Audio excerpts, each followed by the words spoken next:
Chilli flakes chicken பண்ணலாமா? ஒரு 1/2 kg அளவுக்கு போன்லெஸ் சிக்கன் வந்து நான் எடுத்திருக்கேங்க. அதில் கொஞ்சமாக மஞ்சள் தூள் சேர்த்து வந்து மேரினேட் பண்ணி வச்சிடலாம். அது கழுவுறதுக்கு முன்னாடி மஞ்சள் தூள் சேர்த்தோம் அப்படின்னா கொஞ்சம் ரா ஸ்மெல் இல்லாமல் இருக்கும். ஒரு 3 பெரிய வெங்காயத்தை வந்து நான் குட்டி குட்டியாக சாப் பண்ணி எடுத்து வச்சுக்கிறேங்க. அதுக்கப்புறமா அகைன் வந்து அந்த சிக்கனை வந்து வாஷ் பண்ணி எடுக்கணும். பெரிய பெரிய பீசஸாக இருக்கிறதுனால நான் அதை வந்து குட்டி குட்டியாக வந்து கட் பண்ணி எடுத்துக்க போகிறேன். அப்போ தான் வந்து மசாலா ஃபுல்லாக மேரினேட் பண்ணுறதுக்கு நல்லாயிருக்கும். அதனால் வந்து இதை கொஞ்சம் குட்டி குட்டி பீசஸாக நம்ம கட் பண்ணி எடுத்துக்கலாம். கட் பண்ணி எடுத்ததுக்கப்புறமா ஒரு 10 to 15 மினிட்ஸ் நம்ம வந்து ஃப்ரிட்ஜில் வச்சோம் அப்படின்னா நல்லா வந்து உள்ளே வந்து நல்லா இறங்கிடும். கொஞ்சமாக உப்பு, கொஞ்சமாக வந்துட்டு இஞ்சி பூண்டு விழுது, அதுக்கப்புறம் கொஞ்சம் மஞ்சள் தூள், மிளகாய் தூள், ஸ்பெஷல் இன்க்ரீடியன்ட்ஸ் வந்து சில்லி ஃப்ளேக்ஸும் கரம் மசாலா தாங்க.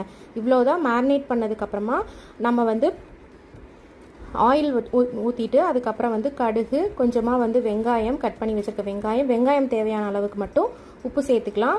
வெங்காயம் நல்லா வந்து வதங்கினதுக்கப்புறமா இஞ்சி பூண்டு விழுது சேர்த்துக்கலாம். அதுக்கப்புறம் நல்லா வதக்கிட்டு நம்ம மேரினேட் பண்ணி வச்சுருக்க சிக்கனை வந்து சேர்த்துடலாங்க. இதுக்கப்புறம் நம்ம தண்ணி எதுவுமே ஊற்ற தேவையில்லை. உப்பு எல்லாமே ஆல்ரெடி நம்ம செக் பண்ணிட்டு சேர்த்துக்கலாம். வேணும்னா சேர்த்துக்கலாம், இல்லைனா அதுவே போதும் தான். தண்ணி எதுவுமே ஊற்ற வேணாம். கொஞ்சம் நேரம் மூடி வச்சு வேக வச்சா இந்த அளவுக்கு ரெடி ஆயிரும். இதுக்கப்புறமா நம்ம வந்து கொஞ்சமாக பெப்பர் மட்டும் சேர்த்துக்கலாங்க காரத்துக்கு. அவ்வளோதான், நம்மளோட ரெடி ஆயிடுச்சு. இந்த சிக்கன் வந்து ஒரு 15 மினிட்ஸ் வந்து அடுப்புலேயே வந்து சிம்லேயே வச்சிருந்தோம் அப்படின்னா சூப்பராக வந்து ரெடி ஆயிரும்.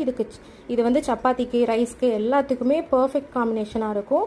வீட்டில் நீங்களும் ஒரு டைம் ட்ரை பண்ணி பார்த்துட்டு எப்படி இருந்துச்சுன்னு கமெண்ட் செக்ஷனில் சொல்லுங்கள். மோர் வீடியோஸ்க்கு நம்ம சேனலை சப்ஸ்கிரைப் பண்ணிக்கோங்க. தேங்க்யூ.